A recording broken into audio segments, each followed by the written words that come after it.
Adventures in time and space, told in future tense. Dimension X.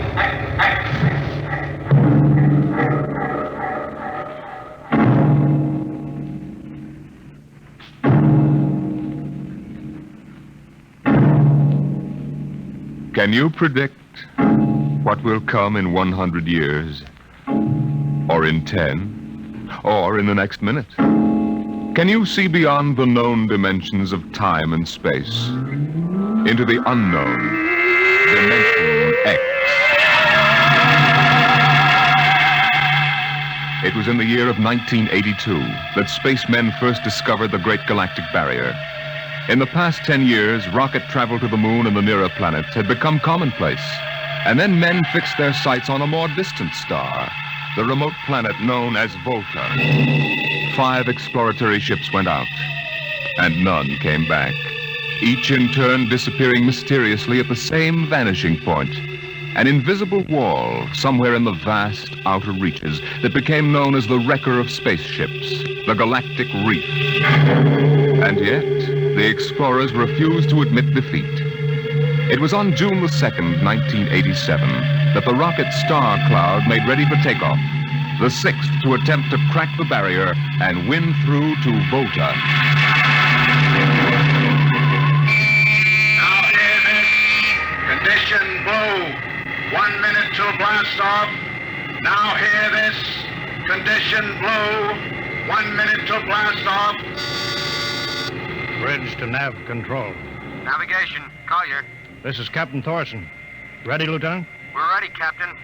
The course is in the integrator for takeoff at 1200 hours. All right, stand by for acceleration. Bridge to engine room. Fire up your rocket chambers. Take off at exactly 1200 hours. I'll read you off. 30 seconds. 29. 28. 27. 26. Condition red. Hold it. Revoke all orders. Who turned in that alarm? We've uncovered a stowaway, sir. Stowaway where? Hiding at sick bay. Dr. Spitzman found him. Have him brought up to the bridge. Engine room. Kill your rockets. Stand by. Thorson, this is Colonel Harrison in ground control. What's holding you up? Trouble. What's the matter with you? What's the matter with you? There's stowaway aboard. Stowaway? Yes, I thought your men were supposed to police this base. What's the matter All with right, Captain, take it easy. you? You know what this delay can do to us, don't you? 1 minute late at takeoff can throw us 1,000,000 miles off course. We'll have to reintegrate the whole works. Well, look, how long do you think it'll take? Don't bother me for a while. I'm busy here. Stupid idiot. Come in. Here's your stowaway, sir. Now, court martial. Charlie. Can you use a good radio man, Skipper? Oh, I see you two have met. Met. The skipper and me made 50 trips to the moon together. Didn't we, Captain? Charlie, if you wanted to come along, why didn't you volunteer? I did, Skipper. They turned me down. What's wrong with you? Oh, acceleration bends. They said my arteries wouldn't stand another trip. Oh, I'm sorry to hear that. But they're wrong, sir. I got one more good trip in me. Now, listen, Captain. You know these green kids don't know the first thing about space radio operation. You put a man like me on, and I'll be getting you bedtime stories from Mars. Well, you know the regulations as well as I do, Charlie. I can't take you as much as I'd like to. Colonel Harrison will murder me for this. I'm sorry, Charlie. I have to put you aground. Tell you what, Charlie. I'll ask Harrison to put you on his ground radio contact. It'll seem as if you're right here with us. He won't do it, sir. He better. I'll have him busted to corporal for letting you sneak aboard. You'll be better off, Charlie. Paulison. Yes, sir. I'm sending a man down from the bridge. Put him aground. Give him time to clear the launching platform. Yes, sir. So long, Charlie. Sorry. Well, good luck, Skipper. I thought you were going to have him drawn and quartered. Been anybody else, I would have, Smitty. But Charlie, well, Charlie's kind of special. He's been with me since my first command, when we began the regular run to the moon. If he wanted to come along this time, well, it's only through loyalty to me. You know, Lewis, I didn't realize it before, but you're almost human. Navigation. Lieutenant Collier. Nav control, Collier. Lieutenant, how badly we fouled up. Can you recalculate the course, or shall I cancel the takeoff? I've already plotted a new course on the integrator, sir. Oh, that's quick work. Are you sure? Positive, sir. All right, Collier. Putting it in your hands. We'll blast off in your signal. Lewis, isn't that a lot of responsibility for a young green officer? Yeah, but if he can't do his job, I'd rather find out now than at the Galactic Barrier. Bridge to engine room. Ready your rockets. Prepare to blast off on navigator's signal.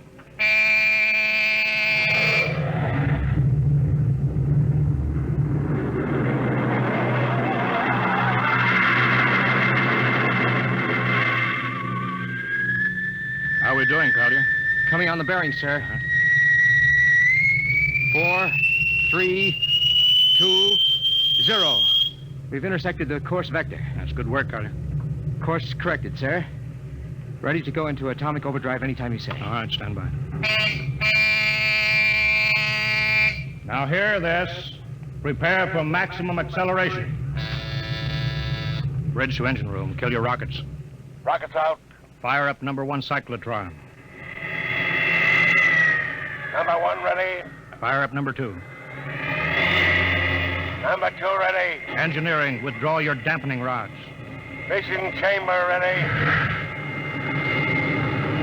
Blast tubes are clear. Ready. Take it on overdrive. How are we doing, Collier? On course, sir. She's running hot and true. Well, my compliments, Lieutenant. This job would have done your father credit. He was the best navigation officer I ever saw. Thank you, sir. Start your gyros, put her on robot control. All right, the ship is yours, Mr. Collier. If you need me, I'll be in Dr. Smithson's office. Yes, sir.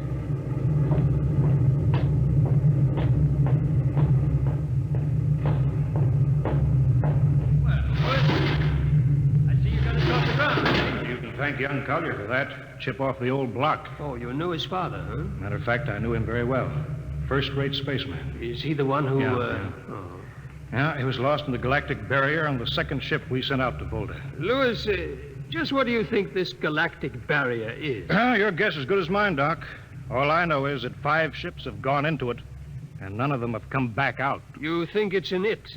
How about Mestrovic's theory that it's a time warp in space, but that the ships reach it and slip into another dimension? I think that's rubbish.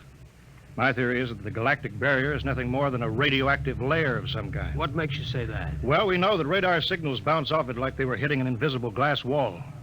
And we know it destroys our ships and our crews in some way. There's no other logical explanation. What makes you think we can get through it? Because we're ready for it. The others weren't. Entire hull is completely shielded with lead.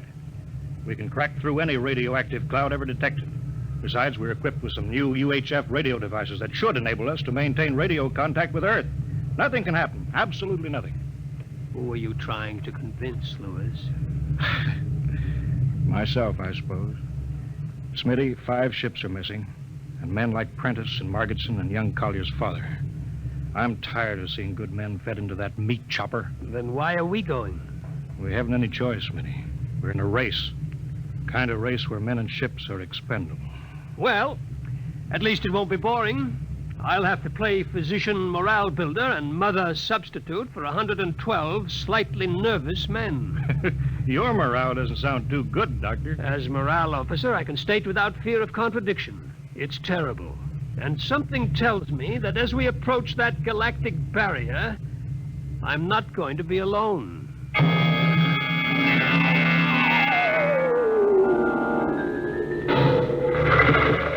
Hello, Earth. Hello, Earth. Captain Thorson of the Star Cloud calling Earth. Star Cloud to Earthbound. Can you read me? Hello, Star Cloud. Hiya, Captain. Charlie! Well, I see they haven't court-martialed you yet. No, sir. Thanks to you. Well, Charlie, it's good to hear you. You can read us the funny papers on Sunday morning. Right. How's the signal? Strong. Clear as a bell. All right, here's our log report for Colonel Harrison. Ready? Shoot. June 2nd, 1987.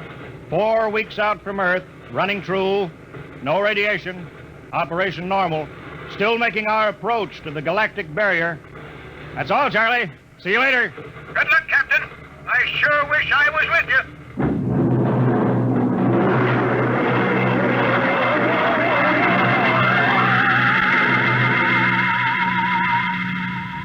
How's the morale, Smitty? Well, the men know we're getting closer to the barrier.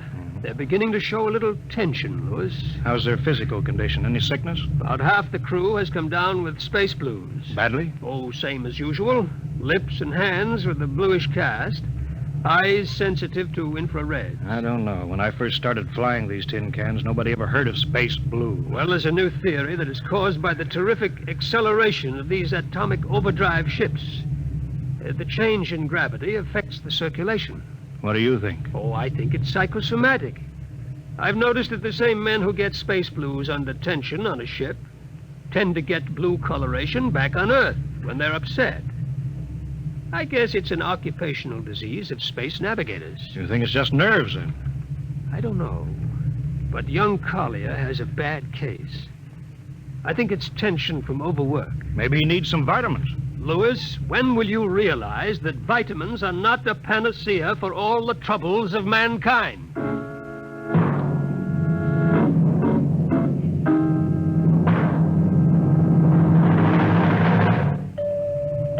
Come in.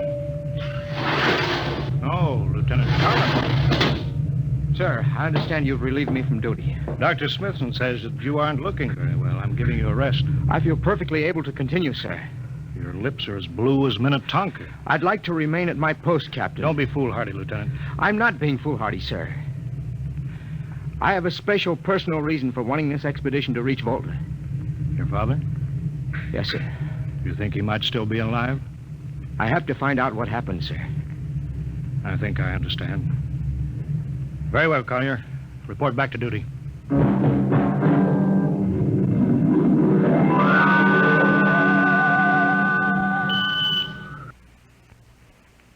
What's the reading, Paulson? We're getting a +5 radar bounce now. It's coming off the barrier almost as fast as we send it out. What's the interval? 0.3 of a second. Shortening steadily. At this rate, we'll hit the wall in the next few minutes. All right, alert the crew. Sound general quarters. Now hear this. Condition red. We are now approaching the galactic barrier. All hands to stations. All radiation detectors to be fully manned. Full security will prevail until further notice. That is all. Paulson. Aye, sir. Radar bounces up to +6. We better try to make final contact with Earth. Spark's still trying to raise the base? Yes, sir, but he's not having much luck. There seems to be some interference. That's the radio room now. Yes? You've got him? Cut in the bridge speaker. The captain will take it from here. Hello. Star Cloud to Earthbound. Can you hear me, Earth? Hello, Skipper. I can barely read you. We're getting heavy static from sunspots. That's not sunspots. We're right on top of the galactic barrier. Stick with us, Charlie. We're switching to the automatic sender now so you can track us in. Okay. If we crack the barrier and come through still in one piece, I'll try to get back to you on the high-frequency band. Gotcha, Skipper. Don't worry. I'll be waiting. So long, Charlie. So long, Star Cloud. We must be getting awfully close now, Captain. The echo's bouncing back so fast it's almost beating the signal. When they coincide, hold onto your hat. That's when we run into the wall. Any second. Hold on. Well, here goes nothing. Here it comes.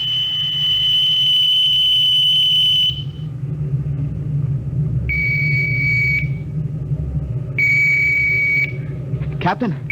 Why, nothing happened. We made it. We made it, Captain. No radiation, no time warp, no nothing. Why, the crew's gone crazy, sir. Let them. They earned it.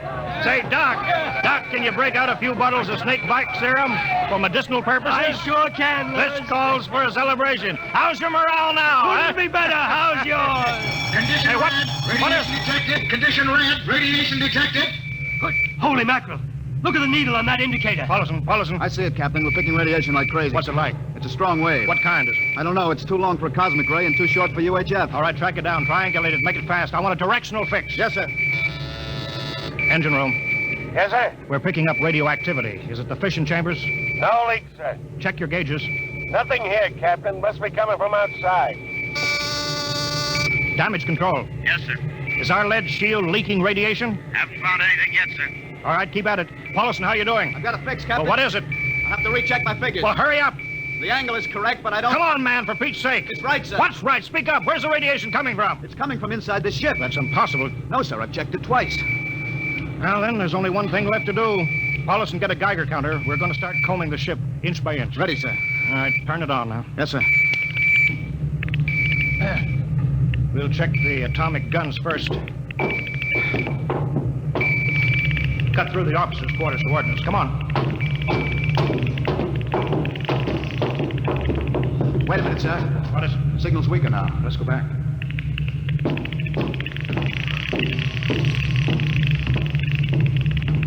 Hold it. Seems strongest right about here. It doesn't make sense. Whose cabin is it? Lieutenant Collier's. Collier! It's probably down in nav control, sir. Try the door. It's not locked, sir. It's in here, all right. Listen to that counter. Strongest over here. Open that wall cabinet. It's locked. Smash it.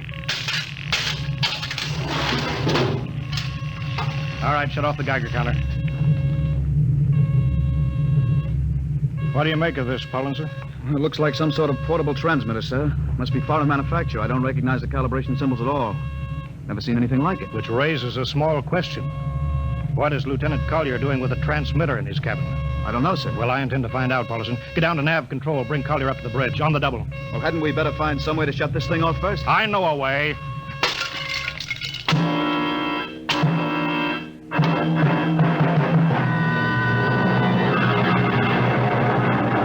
Lieutenant Collier, I'm going to ask a few simple questions, and I want a few simple answers. Yes, sir. What were you doing with the transmitter in your cabin? Transmitter, Captain? You know nothing about it? No, sir, I don't. Do you recognize these calibration symbols? No, sir. Can you think of how it might have been placed in your cabin without your knowing it? No, sir. Unless someone came in while I was on duty. Would that have been possible? Why, I suppose if someone had a key... I found your cabin door unlocked. Well, I meant a key to the wall cabinet. I didn't say the wall cabinet. Well, sir, You what, Lieutenant? How could you have known it was in the wall cabinet? I just assumed. Lieutenant Collier, I find it hard to believe you would lie. Having known and respected your father and having observed the way you handled your job. However, I intend to get to the root of this thing. May I have your wristwatch, Lieutenant? Sir? Your wristwatch. Here, sir. Paulson, turn on that Geiger counter. Yes, sir. Hold this watch next to it. Yes, sir. That's all. Lieutenant, if you hadn't any close contact with that transmitter, how do you explain the radioactivity of this watch? I don't, sir. I think you'd better. To whom were you sending those signals? Condition red. Condition red. There's your answer, Captain. What is this, Collier? Alien spaceship approaching. Alien spaceship approaching. Sound battle stations. Collier, who's aboard that ship? All right, now talk, man. Very well, Captain. My mission seems complete. Your mission? Are you admitting that you're an agent of a foreign power? I am stating it. What nation? No nation, Captain. What? I am an agent of the Voltan government. The what? The government of the planet of Volta. You're crazy. Are you so stupid that you think your people are the only ones who can invade another planet? What do you mean? We've had agents operating on Earth since 1945. I don't believe you. What do you think happened to those 5 ships, Captain? Where do you suppose we got our information, your language, your culture, family background? But your appearance, you look... Like Commander Collier? Is that so surprising, Captain? We had a living model. I ought to kill you. That would be very foolish. I would advise you to surrender without delay. Alien ship now coming in ordnance range. I'll deal with you later, Collier. Paulson, Sir? put this man in irons. Take him away. Don't worry, sir. We'll take good care of him. Carpenter! Robinson! Gunnery, Gunnery Richardson. what's the range? 10,000 meters. Are closing fast. Put your guns on radar tracking. Tracking. Coming on a burn.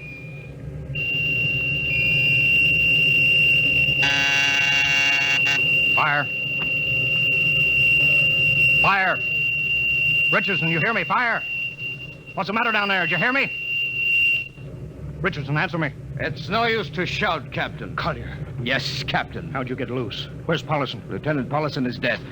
All stations. Lieutenant Collier has escaped. Seize him, man. Don't waste your breath. Your men can't hear you, Captain. What? Those still alive are my men. You're lying. No, Captain. Every ship that has ever left Earth was controlled by a Voltan crew. That's impossible. Those were hand-picked men. Handpicked by us. I don't believe you. Then why not call for help? Carpenter, Robinson, Haley, report.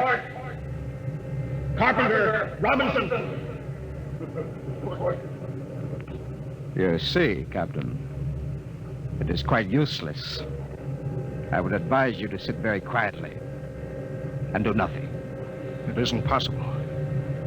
They can't all be dead.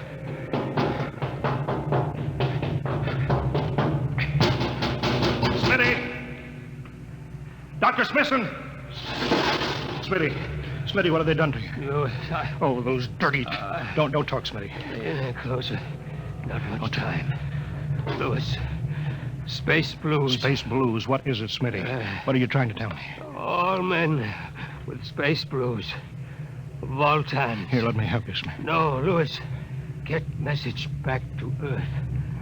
Voltan. 5th column. Watch out for space blues. Smitty. Smitty.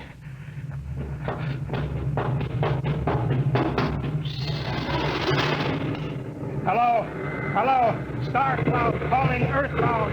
Please, God, let me get through before it's too late. Hello, Star Cloud to Earthbound. Come in, please. Come in, please.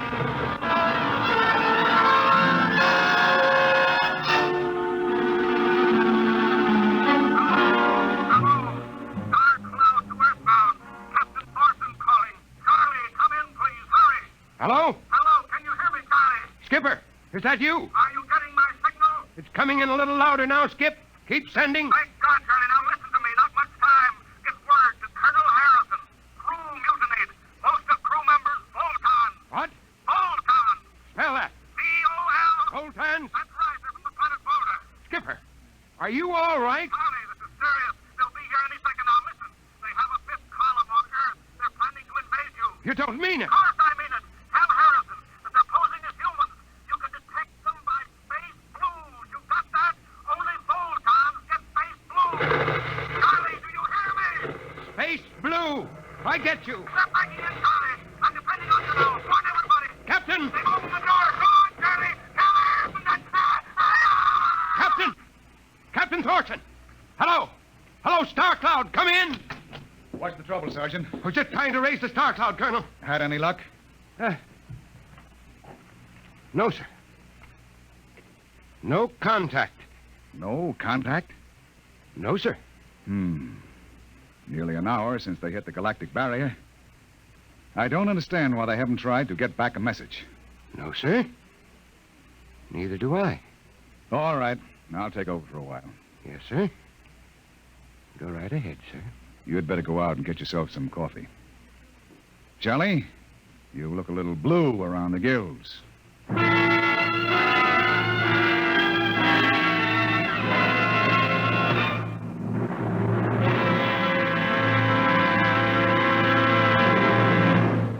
You have just heard No Contact, an adventure in time, space, and the unknown. Dimension X.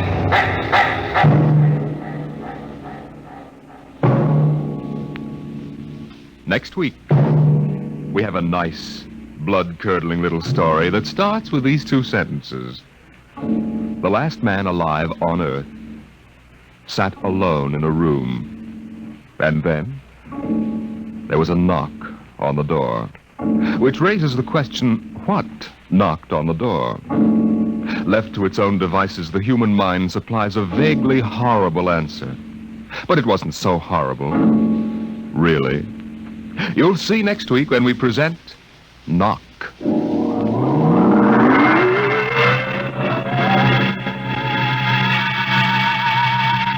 Tonight, Dimension X has presented No Contact, an original story written by George Lefferts, from the storyline by Lefferts and Ernest Kinoy.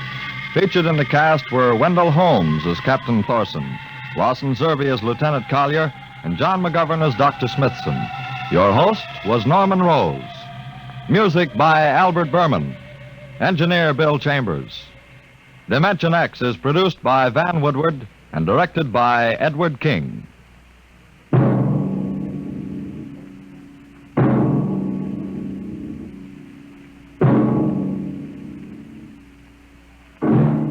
Tomorrow, hear Sam Spade. Now it's Truth or Consequences on NBC.